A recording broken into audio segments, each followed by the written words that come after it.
काल संध्याकाळी बॉम्बे हायकोर्टाच्या नागपूर बेंचने महाराष्ट्र सरकारला, जर तुम्हाला तुमची लाज वाटत नसेल तर आता आम्हाला या समाजाचा भाग असल्याची लाज वाटू लागलेली आहे, अशा शब्दात या उद्धव ठाकरे सरकारचे वाभाडे काढले।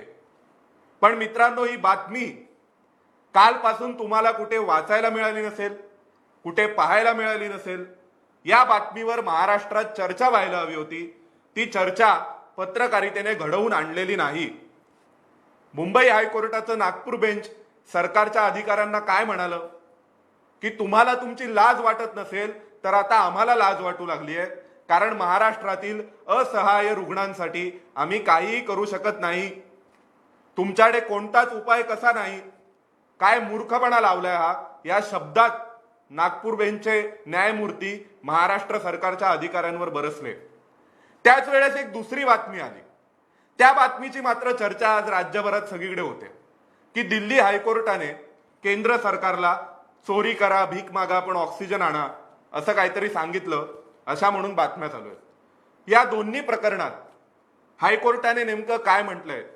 हायकोर्टाने म्हटलं म्हणून ते ब्रह्मवाक्य मांडण्याचं काही कारण नाही, पण त्यामागची कारणं काय आहेत त्याचं विश्लेषण करण्यासाठी नमस्कार, मी सोमेश कोलगे, कॅमेऱ्यावर केतन वैद्य, तुम्ही पाहत आहात महा MTB लाईव्ह। मित्रांनो, नागपूर बेंच समोर एक याचिका हिअरिंगसाठी होती। त्या याचिकेमध्ये नागपूरच्या शहरातील काही हॉस्पिटल्सना रेमडेसिवीरचा पुरवठा केला जावा अशी मागणी तिथल्या काही नागरिकांनी केली होती।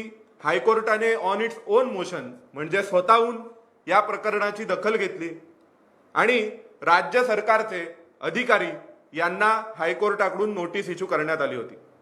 त्यामध्ये नागपूरचे अतिरिक्त जिल्हाधिकारी आणि या राज्य सरकारचं अन्न व औषध प्रशासन मंत्रालय, जे सध्या 4-5 दिवसांपासून खूप चर्चेत आहे ब्रुक्स फार्मा प्रकरणापासून, त्या मंत्रालयाचे, त्या प्रशासनाचे जॉईंट कमिशनर, या दोघांना नागपूर बेंचने विचारणा केली होती की नागपूरला रेमडेसिवीर वायल्स पुरवण्याबाबतचं तुमचं धोरण काय। त्यावर अतिरिक्त जिल्हाधिकाऱ्यांनी एक प्रतिज्ञापत्र दाखल केलं।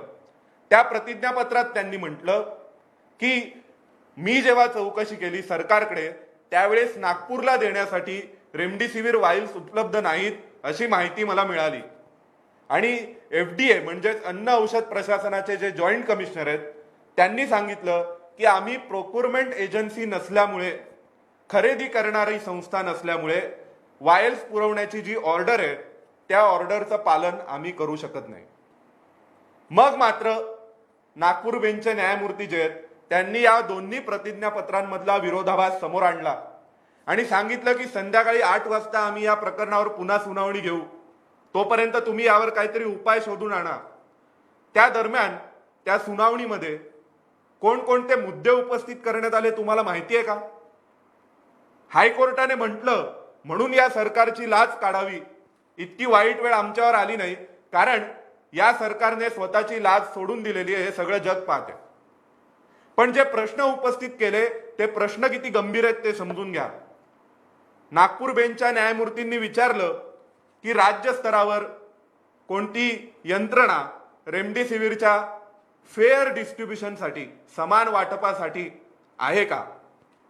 त्याचं कारण जी आकडेवारी 16 एप्रिलच्या हिअरिंगमध्ये कोर्टासमोर मांडण्यात आली होती, त्या आकडेवारीनुसार ठाण्यामध्ये 2664 बेड्स होते कोविडचे, पण त्या दिवशी रेमडेसिवीरच्या वाईल्स ठाण्याला किती पुरवण्यात आल्या? 5328। तेच नागपूरमध्ये 8250 बेड्स होते आणि रेमडेसिवीरच्या वाईल्स किती पुरवण्यात आल्या? 3226। मग अशा प्रकारे दुजाभाव का केला जातोय? राज्य स्तरावर या रेमडेसिवीरचं फेअर आणि इक्विटेबल डिस्ट्रीब्युशन व्हावं यासाठी एकही समिती, कोणत्याही स्वरूपाचा ग्रुप ऑफ मिनिस्टर, मंत्री समूह अस्तित्वात नाही।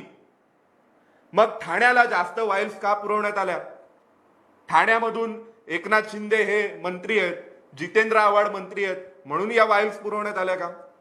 मी या प्रकरणाची ठाण्यातून माहिती घेतली, तर माझ्याकडे आलेल्या माहितीनुसार ठाण्यामध्ये आव्हाड आणि एकनाथ शिंदे यांचे कार्यकर्ते रेमडेसिवीर उपलब्ध करून देऊ शकतात. मग यांच्याकडे रेमडेसिवीरचा अतिरिक्त साठा गेला, त्यामधून या रेमडेसिवीर इंजेक्शनचे डोस उपलब्ध करून दिले जात आहेत का? आणि मग हे जे नागपूर आहे ते नागपूर महाराष्ट्रात येत नाही का? मला माहिती आहे तुम्ही सगळे थांबा. दिल्ली हायकोर्टाने जे केंद्र सरकारला म्हटलंय आणि तुमच्या म्हणण्यानुसार बुद्धीनुसार झापलेलं असं तुम्हाला जे वाटतंय त्याचं विश्लेषण मी करणार आहे, तुम्ही काळजी नका करू. पण सध्या नागपूर बेंचने काय म्हटलंय ते बघूया. नागपूर आपल्या जवळ आहे, या महाराष्ट्रात आहे. ज्या मराठी अस्मितेचं तुंतुण घेऊन तुम्ही आजवर राजकारण केलं त्या मराठी माणसांचं नागपूर आहे. म्हणून नागपूरवरती जो अन्याय झालेला आहे तो अन्याय हायकोर्टाच्या हिअरिंगमध्ये कसा समोर आला यावर जरा चर्चा करण्याची वेळ आहे. आणि म्हणून शेवटी न्यायमूर्ती उद्विग्न होऊन म्हणाले की तुम्हाला जर स्वतःची लाज वाटत नसेल तर आम्हाला आता या समाजाचा भाग असल्याची लाज वाटू लागली आहे. महाराष्ट्रातील असहाय्य रुग्णांसाठी आम्ही काहीच करू शकत नाही, तुमच्याकडे कोणताच उपाय का नाही? काय मूर्खपणा लावलाय हा? या शब्दामध्ये हायकोर्टाने या सरकारला झापलेला आहे. आणि हायकोर्टाने जे प्रश्न उपस्थित केले ते लॉजिकल आहेत. जर ठाण्यामध्ये कोविड रुग्णांचे बेड्स कमी आहेत तर त्यांना जास्त रेमडेसिवीरचा पुरवठा का होतो? आणि नागपूरमध्ये जर बेड्स जास्त आहेत तर तिथे रेमडेसिवीर कमी का दिलं जातं? जिल्हाशहा या राज्यामध्ये जो पुरवठा केला जातोय रेमडेसिवीर वाईल्सचा, तो पुरवठा कशा पद्धतीने केला जावा, त्यामागे कोणतं लॉजिक असावं, त्याला क्रायटेरिया कोणता असावा, हे काही देखील या राज्य सरकारने निश्चित केलेलं नाही. आणि म्हणून सरकारला हे बोलायची वेळ आली की तुम्हाला तुमची लाज वाटत नसेल तर. आणि खरोखरच आता हे सरकारला लाज वाटते का? कारण काल मुख्यमंत्री उद्धव ठाकरे लाईव्ह येणार होते. 2 दिवस काढले या सरकार प्रायोजित माध्यमांनी की ठाकरे साहेब काय बोलणार, मग ठाकरे साहेब कडक लॉकडाऊन कसा लावणार, मग महाराष्ट्रातील कडक लॉकडाऊन कसा असणार, या 4 शब्दांवर अनेकांची पत्रकारिता सध्या जिवंत आहे. पण या सगळ्यांनी काल मुख्यमंत्री उद्धव ठाकरे का आले नाहीत फेसबुकद्वारे लाईव्ह, हा प्रश्न कोणी विचारला नाही. आता आपण जाऊया जरा दिल्ली हायकोर्टाने काय म्हटलंय ते बघू. तुमच्या सर्वांना वाटतं ना की केंद्र सरकारला दिल्ली हायकोर्टाने झापलं. दिल्ली हायकोर्टाचे जे न्यायमूर्ती आहेत ते काय म्हणाले? बेग, बॉरो और स्टील. आता याचा शब्दशः अर्थ, भाषांतर हे महाराष्ट्रातील काही पत्रकारांनी केलेलं आहे. इंग्रजीचं अज्ञान म्हणजे पाप नाही, पण आपलं अज्ञान तुम्ही एखाद्याच्या अब्रू नुकसानीला कसं कारणीभूत ठरवताय हे जरा समजून घ्या. हे बेग, बॉरो और स्टील याचा अर्थ चोरी करा, भीक मागा असा नसून काहीही करून उपलब्ध करण्याच्या सगळ्या शक्यता तपासा यासाठी एक वाक्प्रचार आहे. वाक्प्रचार म्हणी याचा अर्थ समजतो का? जेफ्री चॉसर हा जो लेखक होता इंग्रजीतला, त्याने 14व्या शतकामध्ये एक टेल्स ऑफ कॅटमबरी टेल्स नावाचं एक पुस्तक लिहिलेलं आहे. आणि त्या कथा आहेत की यात्रेकरू निघालेले असतात आणि त्यानंतर त्या यात्रेकरूंना टाइमपास करण्यासाठी म्हणून त्यातील एक एक जण कथा सांगायला सुरुवात करतो आणि त्या सगळ्या कथा ज्या आहेत, ज्या गोष्टी ज्या आहेत त्या गोष्टींचं एकत्रित पुस्तक म्हणजे या कॅटमबरी टेल्स असं एक ते वर्णन करून एक साहित्य आहे आणि खूप मोठी साहित्य कृती आहे. जेफ्री चॉसर हा इंग्रजीतला खूप मोठा साहित्यिक होता, ज्याने इंग्रजी साहित्याच्या पाया रचण्यामध्ये जी प्रमुख लेखकांनी भूमिका बजावली त्यापैकी जेफ्री चॉसर होता. या जेफ्री चॉसरच्या कॅटमबरी टेल्स या पुस्तकातून ही बेग, बॉरो और स्टील ही फ्रेज इंग्रजी भाषेत आली आणि हा वाक्प्रचार इंग्रजी भाषेमध्ये सर्व शक्यता तपासून पहा या अर्थाने वापरला जातो. दिल्ली हायकोर्टाची बातमी लिहिताना चोरी करा, भिका मागा, चोरी करण्याचा सल्ला या देशाचं न्यायाधीश किंवा या देशातलं न्यायालय देऊ शकेल का? जरा एवढं म्हणजे अक्कल तरी लावायची होती स्वतःची. पण दिल्लीच्या बातम्या लिहिण्यामध्ये रस आहे. पण नागपूर बेंचने काय म्हटलं आणि आम्ही कोणत्या न्यायमूर्तींनी काय म्हटलं या आधारावरती कोणत्या सरकारवर आरोप करत नाहीये, तर न्यायमूर्तींनी तसं का म्हटलं याची कारणं तपासून दाखवतोय. आणि ती कारणं जर तुम्ही पाहिलीत तर नागपूर बेंच समोर या उद्धव ठाकरे सरकारची लाज निघाली. लाज निघाली. शेवटी हायकोर्टाने काल रात्री 8 वाजता पुन्हा हिअरिंग घेतलं आणि नागपूरमधील रेमडेसिवीरचा जो पुरवठा आहे तो सुरळीत करण्याच्या दृष्टीने स्वतःहून पुढाकार घेतलाय. पण बातम्या कुठल्या लिहिल्या जातात? दिल्ली हायकोर्टाने काय म्हटलं बरं, ते पण चुकीचं. बेग बॉरो और स्टील या फ्रेजला तुम्ही काय म्हणून लिहिता? चोरी करा, भीक मागा. चोरी करण्याचा सल्ला न्यायालय देईल का? सर्व शक्यता पडताळून पहा, सर्व शक्यता तपासून पहा, या अर्थाने ही फ्रेज इंग्रजीत वापरली जाते. आता बाय हुक और क्रूक याचा अर्थ काय होतो? कोणत्याही पद्धतीने करा पण करून टाका. मग तुम्ही त्याचं भाषांतर करताना काय करणार रे? आकडा लावून करा. बाय हुक और क्रूकला तुम्ही काय म्हणणार? थोडी तरी बुद्धी वापरली पाहिजे, थोडीशी तरी अक्कल चालवली पाहिजे. ज्या प्रकारे ज्या पातळीवर आपण पत्रकारिता करतोय, ती पत्रकारिता करत असताना या समाजाबद्दलचे जे उत्तरदायित्व आहे त्याचं भान ठेवलं पाहिजे. कालची ही ऑर्डर आहे, नागपूर बेंचच्या हायकोर्टाने दिलेली ही ऑर्डर आहे. ती ऑर्डर वाचा. त्या ऑर्डरमध्ये हायकोर्टाने म्हटलंय की तुमच्या सरकारचे अधिकारी एकमेकांना परस्पर विरोधी प्रतिज्ञापत्र कशी दाखल करतात आणि जबाबदारी झटकता. कारण जसं सरकार आहे तसेच त्यांचे अधिकारी असणार. आता सरकारच्या मंत्र्यांनीच हा पायंडा पाडून दिलेला आहे की आपण कोणतीही जबाबदारी स्वीकारायची नाही. ऑक्सिजनच्या बाबतीत केंद्र सरकार, रेमडेसिवीरच्या बाबतीत केंद्र सरकार, नाशिक मधल्या रुग्णालयाला आग लागली तर त्या बाबतीत तिथे भाजपची सत्ता आहे. कोणतीच जबाबदारी जर सरकारला स्वीकारायची नसेल तर सरकारचे मंत्री तरी कशा जबाबदाऱ्या घेतील? आणि हे परस्पर विरोधी प्रतिज्ञापत्र दाखल केलं, जबाबदारी झटकण्याचा प्रयत्न केला. आम्ही खरेदी करणारी संस्था नाही असं सांगून एफडीएचे अधिकारी मोकळे झाले. आणि म्हणून शेवटी हायकोर्टाला हे म्हणावं लागलं की तुम्हाला स्वतःची लाज वाटत नसेल तर आम्हाला आता आमची लाज वाटू लागलेली आहे. कारण समजून घ्या. दिल्ली हायकोर्टाच्या न्यायमूर्तींनी बेग बॉरो और स्टील ही इंग्रजीतली एक फ्रेज वापरली, वाक्प्रचार वापरला. त्या वाक्प्रचाराचा अर्थ होतो सर्व शक्यता पडताळून पहा. त्या बाबतीत तुम्ही काय बातम्या लिहिल्यात?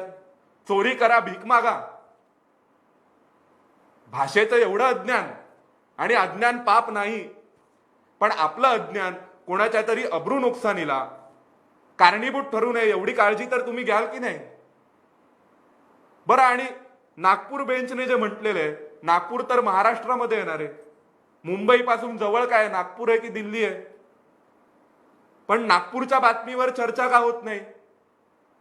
या सरकारच्या कुठल्याच मंत्र्याला न्यायालयांमध्ये आपल्या अब्रूचे धिंडवडे निघतायत, सरकारची लाज काढली जाते, याचं काहीच वाटत नाही. आज बॉम्बे हायकोर्टाच्या मुंबई बेंच समोर, प्रिन्सिपल बेंच समोर एक हिअरिंग सुरू होतं या सगळ्या कोविड परिस्थितीच्या अनुषंगाने.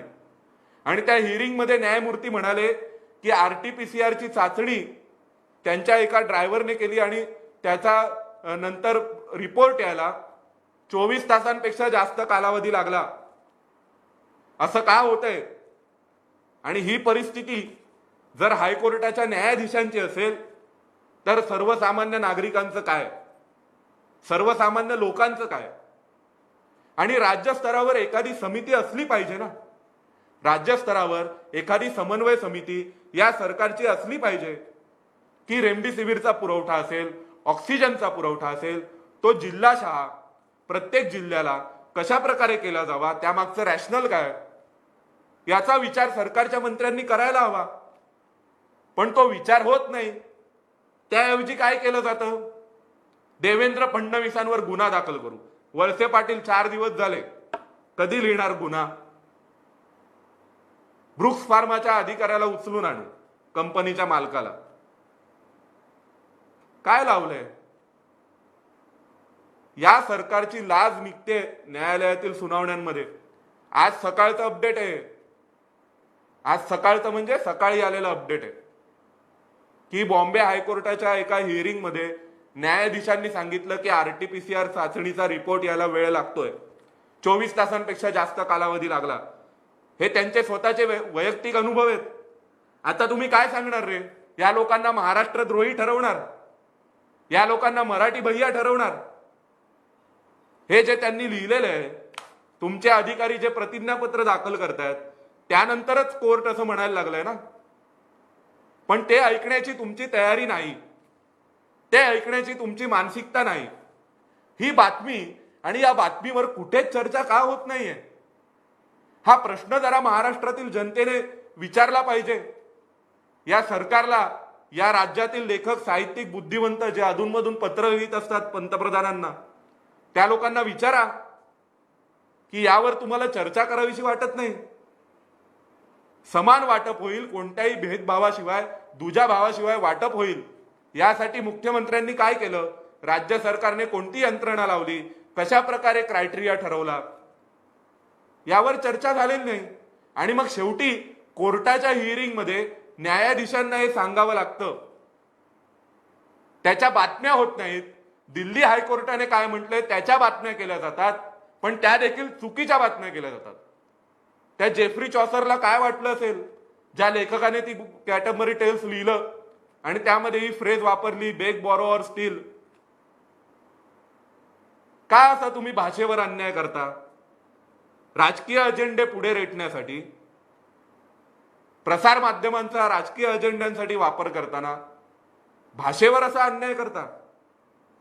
सर्व शक्यता पडताळून पहा हे सांगितलं दिल्ली हायकोर्टाने. भीक मागा चोरी करा नाही सांगितलं.